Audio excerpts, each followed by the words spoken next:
Hello everyone, so welcome back to the another video.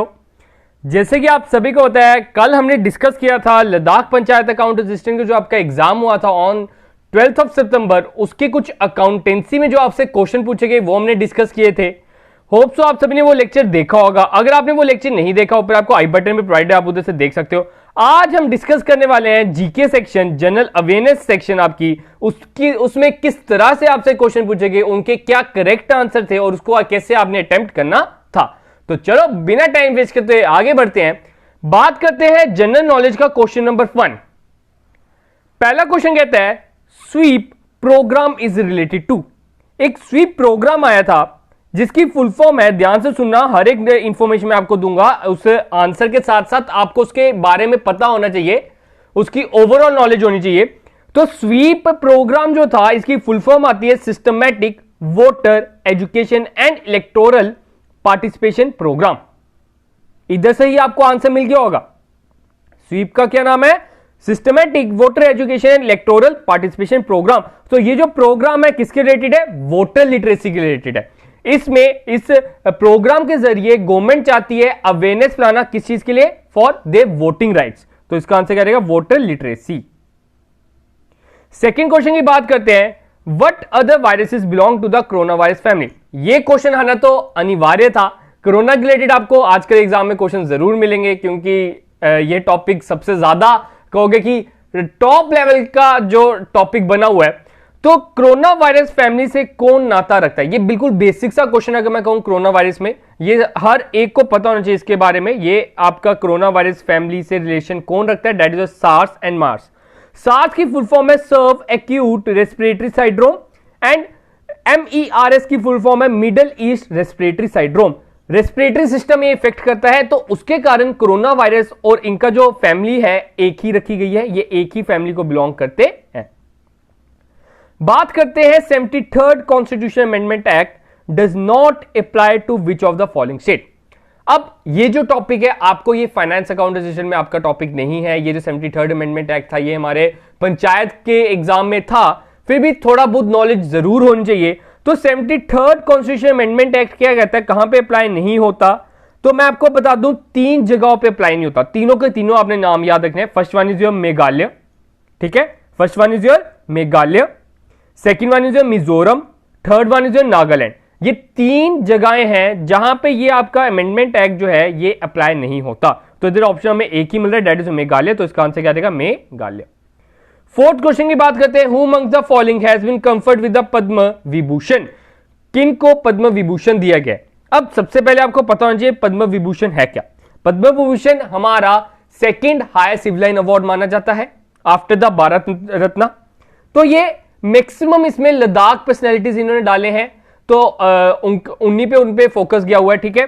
तो कहता है किनको पद्म विभूषण नहीं मिला, तो मैं बता दूं इन तीनों को नहीं मिला, ये पद्म भूषण इन्हें मिला हुआ है। तो इसका आंसर क्या रहेगा? नन ऑफ द अबव, ठीक है। इधर विभूषण पूछा है, पद्म भूषण नहीं पूछा। आगे बात करते हैं फिफ्थ क्वेश्चन की, UT administration Ladakh recently signed MOU with dash for upgradation of road network in UT Ladakh. ध्यान से सुनना, ये क्वेश्चन आपका रिसेंट की बात करूं तो रिसेंट का ही क्वेश्चन है, सितंबर के महीने की ही बात है ये। तो कहता है जो लद्दाख की एडमिनिस्ट्रेशन है, उन्होंने कौन सी एजेंसी के साथ MOU साइन किया है to develop the road network. तो ये आप देख सकते हो, ये जो आपका करंट अफेयर आ रहा है रिसेंट का, बिल्कुल आप कह सकते हो कि जब ये एग्जाम हुआ उसके 10-15 दिन पुराना ही टॉपिक है ये। तो क्या कहता है, जो लद्दाख ने किसके साथ किया है? BRO के साथ किया है, बॉर्डर रोड ऑर्गेनाइजेशन के साथ किया है, to develop their road network in UT Ladakh. आगे बात करते हैं सिक्स क्वेश्चन की, people's plan campaign also known as सबकी योजना सबका विकास, ये किससे एसोसिएट रखता है? इसका आंसर सभी को पता होगा, that it is related to gram panchayat development plan. क्योंकि पंचायत अकाउंट असिस्टेंट है तो पंचायत का एक क्वेश्चन तो बनता है, तो ये वही क्वेश्चन आ गया, सबकी योजना सबका विकास। ये किसके लिए बना? ग्राम पंचायत डेवलपमेंट प्लान के रिलेटेड है। बात करते हैं, ये आपका टोक्यो ओलंपिक के बारे में आ गया। मैं आपको बता दूं, इसमें आपको 2-3 क्वेश्चन है, आई थिंक आगे आपको पता चल जाएगा 3 या 4 क्वेश्चन है टोक्यो ओलंपिक के रिलेटेड।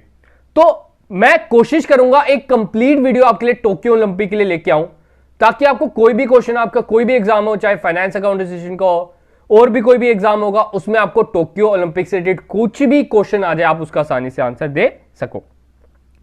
कहता है who won men's 200 metre gold at Tokyo Olympic. मैं कहूंगा ये क्वेश्चन थोड़ा सा हाई लेवल का है। क्यों? क्योंकि सबसे पहले सर हम इंडिया का अगर बात होती तो इंडिया का हम याद कर लेते, लेकिन ये ओवरऑल पूछ रहे टोक्यो ओलंपिक की। तो टोक्यो ओलंपिक में गोल्ड मेडल जीतने वाले कौन थे 200 मीटर में? तो that is Andre De Grasse. तो सी ऑप्शन आएगा 7th का। तो ये कौन सी कंट्री को बिलोंग करते हैं? That is Canada. ये चीज याद रखना, ये थोड़ा हाई लेवल का क्वेश्चन है। कभी कभार मान सकते हो एग्जामिनर का मानना होता है कि आपको पास नहीं करना, कुछ सिर खरे आपसे क्वेश्चन पूछने हैं, तो ये क्वेश्चन उन्होंने इधर से डाल दिया। बात करते हैं 8th question, glue grant scheme initiated by which of the following ministry. ठीक है, ग्लू ग्रांट स्कीम जो है तो ये भी रिसेंट ही आ जाती है। It was mention in our budget of 2021 to 2022, जो हमारा बजट आया था।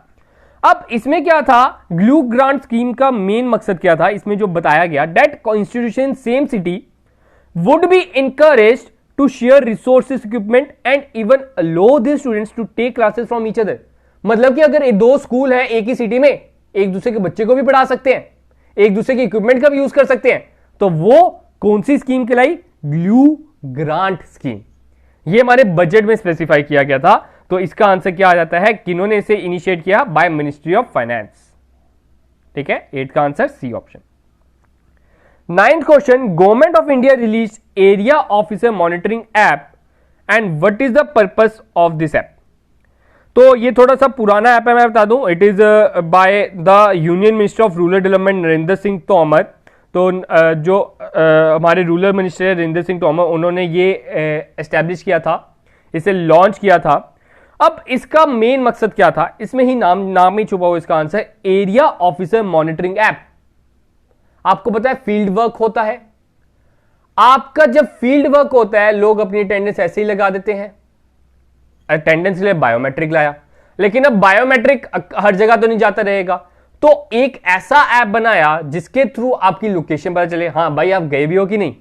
तो it is for monitoring schemes of rural development department. उधर की स्कीम को भी मॉनिटर करना, उधर के ऑफिसर को भी मॉनिटर करना।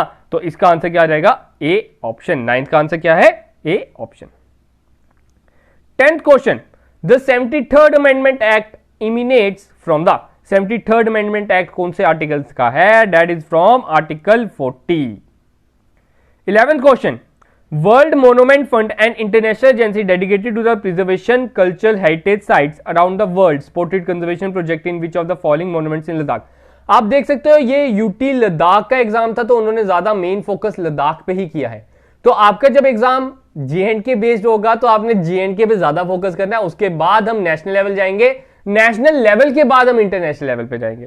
ठीक है, तो बात करता है लद्दाख के कौन से मोन्यूमेंट को preservation of culture heritage site का के लिए बनाया गया। तो दैट इज सासपोल केव्स। ये इसका आंसर क्या आ जाएगा? 11th का सासपोल केव्स, बी ऑप्शन। बात करते हैं 12th question, project sunrise is associated with which of the following. ठीक है, जो प्रोजेक्ट सनराइज था ये 2016 का प्रोजेक्ट है, मैं बता दूं। तो ये पता नहीं मुझे किस सेक्शन में इन्होंने पूछ लिया, किस तहत ये पूछ लिया, इतना पुराना प्रोजेक्ट है। तो ये जो प्रोजेक्ट सनराइज है ये किस पर्पस के लिए था? टू प्रिवेंट एड्स या HIV, जिसे जो मर्जी आप बोलो, इन 2016 में ये लॉन्च हुआ था। तो ये आपने याद रखना है। 12th का आंसर क्या आ जाएगा? HIV। बात करते हैं 13 क्वेश्चन, ये भी टोक्यो ओलंपिक के रिलेटेड आ गया। मैंने आपको बोला ओलंपिक के रिलेटेड बहुत क्वेश्चन आया है, मैं आपके लिए एक वीडियो लेके आऊंगा, उसमें कंप्लीट टोक्यो के बारे में बताऊंगा, तो ताकि आपका करंट अफेयर का 1 या 2 नंबर पक्के हो जाए एग्जाम में। तो बात करते हैं Lovlina Borgohain, Indian boxer who won bronze medal at Tokyo 2020 Olympics in which of the following category.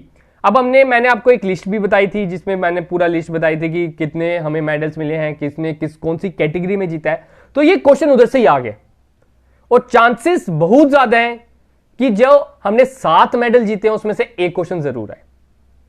ठीक है, तो इंडियन बॉक्सर लवलीना बारगोइन, उन्होंने कौन सी कैटेगरी में जीता है? That is welterweight, welterweight में जीता है। और कौन सी कैटेगरी में जीता है? इन 69 केजी कैटेगरी। ठीक है, कैटेगरी भी याद रखनी है आपने।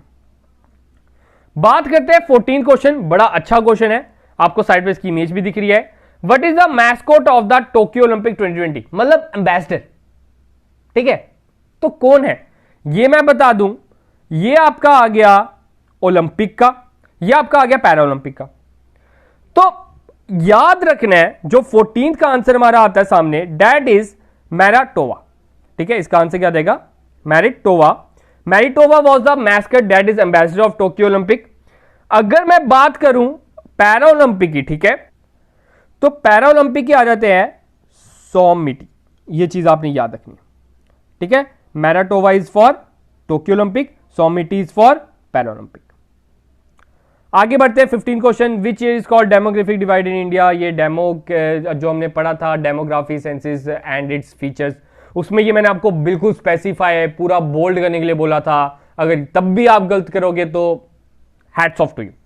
तो डेमोग्राफिक डिवाइड किसे बोला जाता है? 1921 को बोला जाता है, क्योंकि इस काल के बाद, इस समय के बाद हमारी जनसंख्या बढ़ती ही चलेगी, बढ़ती ही चलेगी, उस पर फुल स्टॉप नहीं लगा। इससे पहले क्या था, हमारी कभी कम होती थी, कभी ज्यादा होती थी, कांस्टेंट नहीं रहती थी। लेकिन इसके बाद क्या हुआ? बढ़ती चलेगी, बढ़ती चलेगी, बढ़ती चलेगी। ठीक है, तो इसलिए 1921 का जो काल है उसे बोला जाता है demographic divide. 16th question, with reference to Bharat net project consider the following statement. ठीक है, भारत नेट प्रोजेक्ट था, तो उसके तहत हमें कुछ स्टेटमेंट दिए। अब ये जो भारत नेट प्रोजेक्ट था ना, आपको पता होना चाहिए दैट इट प्रोवाइड, इनका मेन मकसद क्या था? To provide broadband to all 2.5 lakh, 2.5 lakh gram panchayat. ठीक है, ऑल ओवर इंडिया, इंडिया में जितने भी ग्राम पंचायत है उनको ब्रॉडबैंड की सर्विसेज प्रोवाइड की जाए, उन्हें ब्रॉडबैंड दिया जाए under Bharat net project. Initially पहले ये जो प्रोजेक्ट था ना, इसको स्टार्ट करने वाले थे ministry of communication, but now it is by department of telecommunication. तो इधर आप देख सकते हो, मैंने आपको पूरी इंफॉर्मेशन दे दी भारत नेट प्रोजेक्ट के बारे में। बोलता है it is the world's largest rural broadband connectivity programme. Yes sir. Second, it is implemented by ministry of electronics. No, अभी मैंने आपको बताया that it is implemented by the department of telecommunication under the ministry of communication. तो इसका answer क्या देगा? A option, only one is the correct. 17th question. 17 question बढ़ने से पहले मैं आपको बता दूं कि देखो, अभी देखने में ये क्वेश्चन बहुत आसान लगते हैं। हाँ, मुझे ऐसा पेपर आ जाए मैं आसानी से कर लूंगा, लेकिन जब आपके सामने पेपर आता है बहुत से स्टूडेंट्स कंफ्यूज हो जाते हैं। उसी कंफ्यूजन को दूर करने के लिए हमने अपनी मॉक टेस्ट सीरीज स्टार्ट की थी। आप सभी को पता है, आपको सिर्फ और सिर्फ गूगल पे सर्च करना है igclasses.in। आपको मैं बता दूं, इधर आपको ये मिल जाएगा, 120 रुपीज है, 100 रुपीज का मिल जाएगा। जब आप कूपन कोड यूज करोगे, टॉप 100 आपने कूपन कोड यूज करना है, तो आपको ये 100 रुपए का पड़ जाएगा। मैं आपको बता दूं, आप देख सकते हो ये आपको 5 मॉक टेस्ट मिलेंगे। फर्स्ट मॉक टेस्ट हमने अपलोड कर दिया, कुछ ही दिनों में सेकंड मॉक टेस्ट भी आपको आ जाएगा। आपको एग्जाम तक हम ये ऐसे प्रिपेयर कर देंगे कि आपका जब वो 6th एग्जाम होगा वो आपका रियल एग्जाम होगा। 5 एग्जाम आप पहले के दे चुके होंगे, आप वेल प्रिपेयर्ड होंगे, आपको अपनी गलतियों का पता होगा। यही चीज मैं आपको बस सिखाना चाहता हूं। ये एक तरह की छोटी सी इन्वेस्टमेंट होती है। मैं यही कहूंगा कि आपको मॉक टेस्ट देना मस्ट है अगर आप किसी भी एग्जाम के लिए प्रिपेयर कर रहे हो। Otherwise choice is yours. ठीक है, इधर आपको प्रॉपर ऑप्शंस मिल जाएंगे, आप बाद में आंसर्स अपने चेक भी कर सकते हो कि आपसे गलती, पूरी नेगेटिव मार्किंग बाद आपको स्कोर भी मिल जाएगा। आपको सिंपली करना है क्या है, इधर लॉग इन प्लीज ऑप्शन आ रहा है, आपने लॉग इन प्लीज को क्लिक करना है। उधर आपने अपने आप को पहले रजिस्टर करना है। रजिस्टर करने के बाद उधर पे नाउ ऑप्शन आएगा, पे नाउ करना है और उधर कूपन कोड आपने डालना है, that is your top 100 TOP 100। उधर आप जब डालोगे अपने आप आपका जो ऑप्शन है उधर ओपन हो जाएगा और उधर आपको एसोसिएट क्विज के नीचे पहला क्विज मिल जाएगा, उसे आप अटेम्प्ट कर सकते हो। अगर अभी भी कोई प्रॉब्लम है, आपको ऊपर आई बटन में वीडियो प्रोवाइड है, आप उसे डिटेल में देख सकते हो। तो बात करते हैं 17 क्वेश्चन की, what is the maternal mortality rate. ठीक है, मैटरनल मोर्टेलिटी रेट क्या है? तो मैटरनल मोर्टेलिटी रेट ये है that the annual number of female deaths due to complications at the time of pregnancy. ठीक है। प्रेगनेंसी के टाइम पे जो कॉम्प्लिकेशंस के कारण कुछ फीमेल्स की डेथ हो जाती है, उस रेट को बोलते हैं मैटरनल मोर्टेलिटी रेट।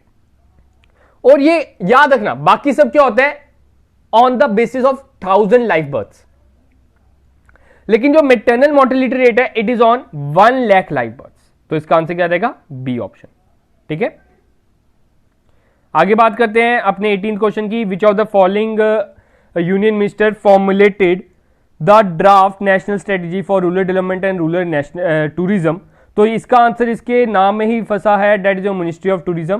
तो 18th का आंसर क्या रहेगा? मिनिस्ट्री ऑफ टूरिज्म ने किया था टुवर्ड्स द आत्मनिर्भर भारत। आत्मनिर्भर बनने के लिए इन्होंने ये एक स्कीम स्टार्ट की थी टूरिज्म, ताकि इधर टूरिस्ट आए, तो मिनिस्ट्री ऑफ टूरिज्म ने स्टार्ट की थी, ये आपने याद रखना है। 19 क्वेश्चन की बात करते हैं। Pehchan initiative is an initiative of which of the following ministry. Pehchan, ठीक है, पहचान क्यों से नाम दिया गया? To provide identity to handicraft artisans and link them to national database. ठीक है, ताकि हम उनका रिकॉर्ड रख सकें, उनका एक प्रॉपर डाटाबेस रख सकें, उन्हें प्रोत्साहित कर सकें, हम उनकी प्रॉपर आइडेंटिटी दे सके आर्टिसंस को, उन्हें प्रमोट कर सकें। तो ये पहचान इनिशिएटिव लिया गया था। और कौन सी मिनिस्ट्री ने लिया था? तो 19th का आंसर आता है मिनिस्ट्री ऑफ टेक्सटाइल्स। ठीक है, 20th question. Which among the following is the largest non polar glacier in the Ladakh. इसका आंसर आप सभी को पता होगा, डेट इज साइचिंग ग्लेशियर। तो ये इसका आंसर आता है 20th का ए ऑप्शन। ठीक है, तो ये थे आपके कुछ 20 क्वेश्चन जो आपको लद्दाख के एग्जाम में पूछे गए हैं। अब मेरा मेन मकसद यही रहेगा कि आपको टोक्यो ओलंपिक के बारे में भी करा दिया जाए, ताकि आपका जो एक नंबर, जो एक या एक से ज्यादा ही चांसेस हैं जो आपके करंट अफेयर रिलेटेड से क्वेश्चन आएंगे, तो कहीं नहीं जाइए 1 या 2 नंबर। तो आज का टॉपिक इधर ही रखते हैं, तो मिलते हैं अपने नए लेक्चर में, जिसमें हम डिस्कस करेंगे अपने इसके जो बाकी बच गए section, that is science section और भी जो सेक्शन इसमें मैथमेटिक्स, वो भी हम आने वाले लेक्चर में से डिस्कस करेंगे। तो जो भी इस चैनल पर नए हैं वो चैनल को सब्सक्राइब कर लें, शेयर कर लें और कमेंट कर लें अगर आपको कोई भी डाउट है, और ये जरूर लिखिएगा आपका स्कोर कितना गया, आपके कितने सही गए। ठीक है, तो आज की वीडियो से मैं आपसे विदा लेता हूं। तो मिलते हैं कल अपने नए लेक्चर के साथ।